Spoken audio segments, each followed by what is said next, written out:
حضور فرماتے ہیں میں تم سب پر گواہ، حضور اگر تم پر گواہ ہیں، تمہارے اعمال کے گواہ ہیں، تم کہتے ہو نا مجھے دشمنوں نہ چھیڑو، میرا ہے کوئی جہاں میں ابھی پکار لوں گا، نہیں دور ہے مدینہ، جب حضور گواہ ہیں تو حضور اس بات پر بھی گواہ ہیں کہ تاجدار ختم نبوت کا نعرہ کس نے لگایا اور ان پر آنسو گیس کی شیلنگ کس نے کی؟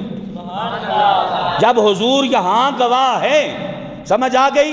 تیرے میلاد کی محفل پہ گواہ ہیں، تیرے سلام پڑھنے پہ گواہ ہیں، اور تو نے جو ایک دیگ چاولوں کی بنوائی میلاد شریف کی خوشی میں اور میلاد کی محفل کروائی، جب حضور اس پر گواہ ہیں تو حضور اس پر بھی گواہ ہیں کہ لاہور سے لے کر وزیر آباد تک ننگے پاؤں کون پیدل چل کے آئے اور کن لوگوں نے ان پر سیدھی گولیاں برسائیں۔ زندہ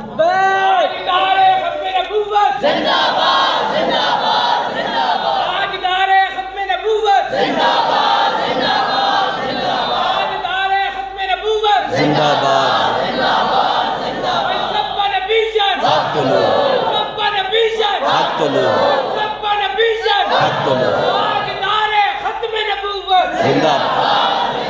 اور یہ حقیقت ہے، اللہ کی عزت کی قسم ہے، جو باتیں ہم کتابوں میں پڑھتے تھے کہ صحابہ نے ایسے حضور سے پیار کیا، لبیک والوں نے وہ کر کے دکھا دیا۔ دنیا سمجھتی تھی یہ کیسے ہو گیا، ان لبیک والوں نے دکھا دیا کہ یہ ایسے ہو گیا۔ آج سے 1450 سال حضور کے غلاموں کا یہ جذبہ ہے، سمجھ آ گئی؟ اگر عاشق رسول ہو تو پھر آؤ نا، یہ کام ہمیں کر کے دکھاؤ تو صحیح ذرا۔ لاہور سے وزیر آباد تک پیدل چلنا، جوتے ٹوٹ گئے، پتھریلی زمین، مسلسل وہاں سے وزیر آباد تک شیلنگ بھی ہو، لاہور سے نکلنے نہ دیا جائے، جگہ جگہ کے ریت کے بھرے ہوئے کنٹینر لگائے جائیں، پھر ان میں میخیں گاڑی جائیں اور ان کو مٹی سے بھرا جائے اور پھر ان کو آپس میں جوائنٹ کر دیا جائے کہ یہ کرین سے بھی نہ ہل سکیں۔ یہ کون سی طاقت تھی کہ محمد عربی کے غلاموں نے یوں ہاتھ لگایا تو جیسے ہوا میں پتا اڑ کے جاتا ہے، یہ کنٹینر ایسے کھسک کے پیچھے ہو گئے اور انہوں نے راستہ دے دیا۔ یہ بات کیا ہے؟ یہ بات ایک ہی ہے، سمجھ آ گئی؟ اللہ کی عزت کی قسم، یہ پاور، یہ طاقت ان کی اپنی نہیں ہے، یہ رسول اللہ کی عطا ہے، مصطفیٰ کی کرم نوازی ہے۔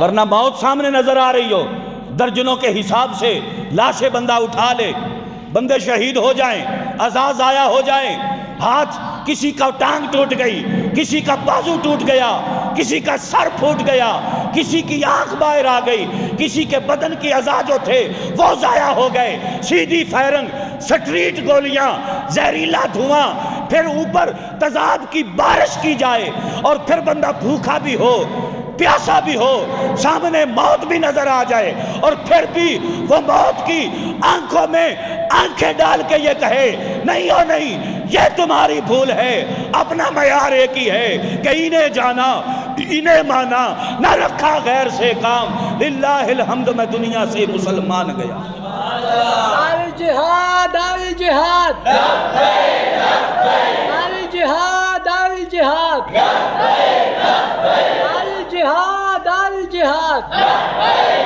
تو لوگو تاجدار ختم نبوت زندہ باد زندہ باد۔ اب تمہیں سمجھ جانا چاہیے، اب تمہیں جان جانا چاہیے کہ ان کے پیچھے کون سی طاقت ہے، ان کے پیچھے، ورنہ ایک آدمی خالی ہاتھ ہو، ایک طرف بندوق ہو، جوڑ تو کوئی نہیں بنتا، کیوں جی؟ کوئی جوڑ بنتا ہے؟ ایک طرف بندوق ہو، ایک طرف بندہ خالی ہاتھ ہو۔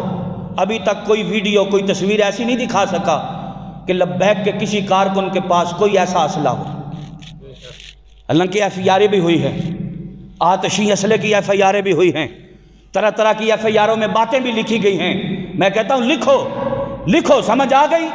جو جی میں آئے کیجئے، لکھو اور کھل کے لکھو، جو چاہتے ہو لکھو، مگر یاد رکھو جس نبی کے دامان رحمت سے ہم وابستہ ہیں، ہمارا عقیدہ ہے کہ مصطفیٰ کریم نے فرمایا وَأَنَا شَهِيدٌ عَلَيْكُمْ، کہ میں تم سب کے اوپر گواہ ہوں۔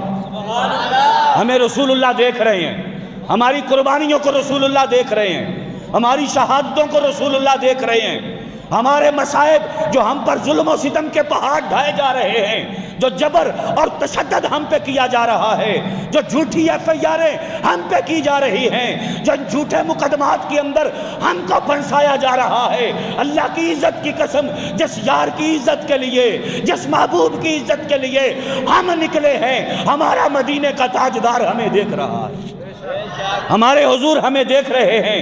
تم بھی اپنا زور لگاؤ، اسلام بھی اپنا زور لگائے گا، پھر دیکھتے ہیں کہ تم جیت جاتے ہو یا اسلام کی پاور جیتتی ہے۔ اللہ کی عزت کی قسم، ہمیشہ اسلام کے لیے عزت ہے۔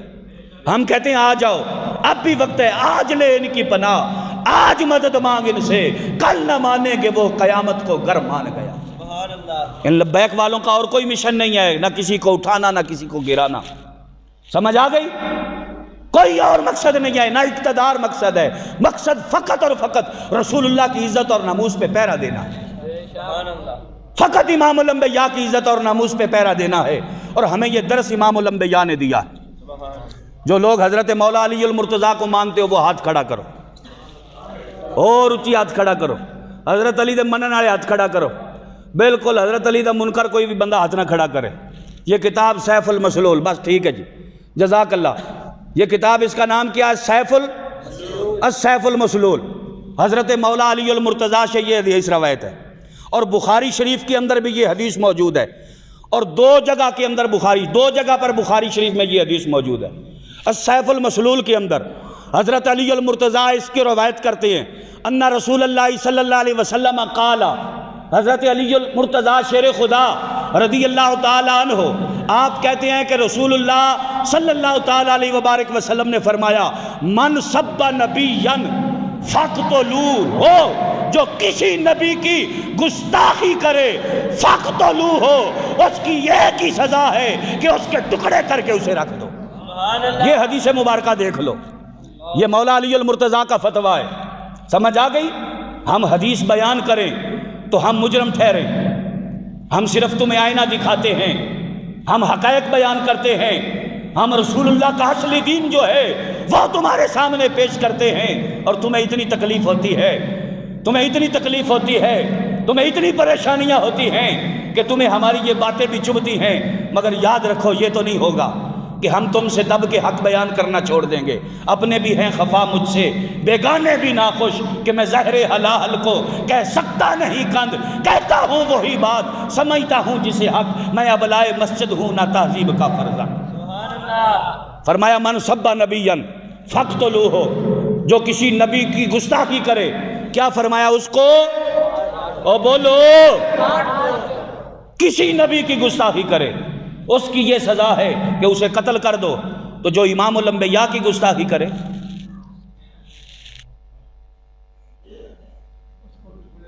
کسی نبی کی جو گستاخی کرے، مولا علی المرتضیٰ فرماتے ہیں حضور نے فرمایا اسے قتل کر دو۔ تو جو سارے نبیوں کے امام کی گستاخی کرے اسے چھوڑنا کیسے جائز ہو گیا؟ نہ چھیڑو ہمیں ہم ستائے ہوئے ہیں، ہم ابھی تو تمہارا وہ زخم بھی نہیں بھولے تھے جو اس ملونہ کو تم نے پروٹوکول کے ساتھ ملک سے باہر فرار کیا، جو ظلم فیض آباد میں ہوا، جو ظلم لیاقت باغ میں ہوا، جو ظلم اس سے پہلے تم نے لاہور میں کیا مسجد رحمت للعالمین کے پاس، اور جو اب تم نے ظلم کیا۔ مگر یاد رکھو جس دربار میں ہماری بھی فریاد جا رہی ہے نا، ہمارا آسرا اور سہارا کہاں ہے؟ ایک ہی بات ہے جی، ایک ہی بات، مجھے دشمنوں نہ چھیڑو میرا ہے کوئی جہاں میں ابھی پکار لوں گا نہیں دور ہے مدینہ۔ مقدمہ تو رسول اللہ کے دربار میں ہم بھی لے کے جائیں گے نا۔ وَأَنَا شَهِيدٌ عَلَيْكُمْ، حضور نے فرمایا کہ میں تم سب پر، پھر بات صرف یہاں نہیں ختم ہوئی، من سب نبیا فاقتلوہ، آگے فرمایا وَمَنْ سَبَّ صحابی فَاضْرِبُوهُ، جو کسی صحابی کی گستاخی کرے اسے کوڑے مارو۔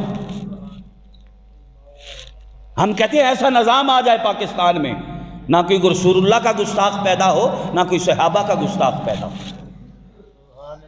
نہ کوئی حضور کا گستاخ پیدا ہو اور نہ کوئی، اور آگے بیان فرمایا وَأَمَّا الْقِيَاسُ فلان المرتدہ ثابتا قتلہ بالاجماع والنصوص المتظاہرہ۔ آپ آگے بیان فرماتے ہیں کہ ان تمام دلیلوں سے یہ ثابت ہوتا ہے کہ جو شخص مرتد ہو جائے اس پر علماء کا اجماع ہے کہ اسے بھی قتل کر دیا جائے، اسے بھی، جو مرتد ہو جائے اسے بھی۔ اب آپ بتاؤ، امام الانبیاء کا فرمان تو یہ ہے کہ مرتد کو قتل کرو، مرتد کو قتل کرو، تو جنہاں مرضیاں نال یاریاں لائیاں، انہاں نو کلیدی عہدیاں تے بٹھایا، انہاں نو وڈے وڈے عہدے دیتے، دسو نا قیامت والے دن کدے نال اٹھو گے؟ ذرا دسو تے صحیح ذرا، ہیں؟ ہم تمہیں سمجھاتے ہیں، باز آ جاؤ، وقت تو گزر جائے گا، مر تو ہر بندے نے جانا ہے، کیوں جی؟ مٹے نامیوں کے نشان کیسے کیسے، زمین کھا گئی آسماں کیسے کیسے۔ رسول اللہ نے فرمایا مرتد کو قتل کرو، یہ کہتے ہیں کہ مرتدوں کو بڑے بڑے عہدے دے دو، بڑے بڑے ان کو عہدے دے دو، کیوں جی؟ اپنی اپنی وفا ہے نا جی، تم اپنا کام کرو، ہم اپنا کام کریں گے، سمجھ آ گئی؟ اگر تم اپنے کام سے باز نہیں آتے، ایک بزرگ تھے دریا کے کنارے بیٹھ کے وضو کرنے لگے، ایک بچھو نکلتا، وہ ڈستا، جب وہ آپ کو ڈستا پھر دریا کی طرف چلا جاتا تو آپ اس کو پھر پانی سے باہر نکال کے خشکی پہ رکھ دیتے، جب وہ باہر آتا تو پھر ڈنگ مارتا، پھر پانی کی طرف چلا جاتا، آپ پھر اس کو پانی سے نکالتے باہر کنارے پہ رکھتے، جب آپ اٹھا کے کنارے پہ رکھتے وہ پھر آپ کو ڈنگ مارتا، پھر پانی کی طرف چلا جاتا۔ کسی نے دیکھا تو کہا حضرت جی اتنی بار اس سے ڈنگ کھایا ہے پھر بھی پانی میں جاتا ہے مرتا ہے، مرنے دو، ڈوبتا ہے ڈوبنے دو، تم کیوں بار بار اسے نکالتے ہو؟ ہر بار یہ ڈنگ بھی مارتا ہے، ہر بار پانی سے بھی نکالتے ہو۔ فرمایا او جھلیا جدو اے اپنی برائی تو باز نہیں آؤں تو میں اپنی چنگیائی تو باز کیویں آواں؟ سمجھ آ گئی؟ ہم کہتے ہیں تم اپنی برائی سے باز نہیں آؤ گے، ہم اپنی اچھائی سے باز نہیں آئیں گے، سمجھ آ گئی؟ تم ان کو نوازنے سے باز نہیں آؤ گے، ہم تاجدار ختم نبوت کا نعرہ لگانے سے باز نہیں آئیں گے، سمجھ آ گئی؟ تم پاکستان کو لبرل بنانے سے باز نہیں آؤ گے، تو ہم پاکستان کا مطلب کیا لا الہ الا اللہ کا نعرہ لگانے سے باز نہیں آئیں گے۔ تم اگر پاکستان کو یہود و نصارہ کے ہاں گروی رکھنے سے باز نہیں آؤ گے تو ہم جناب نظام کیا ہوگا؟ مصطفیٰ کریم کا نظام ہوگا، ہم یہ نعرہ لگانے سے باز نہیں آئیں گے۔ تم اپنا کام کرتے جاؤ، ہمیں اپنا کام کرنے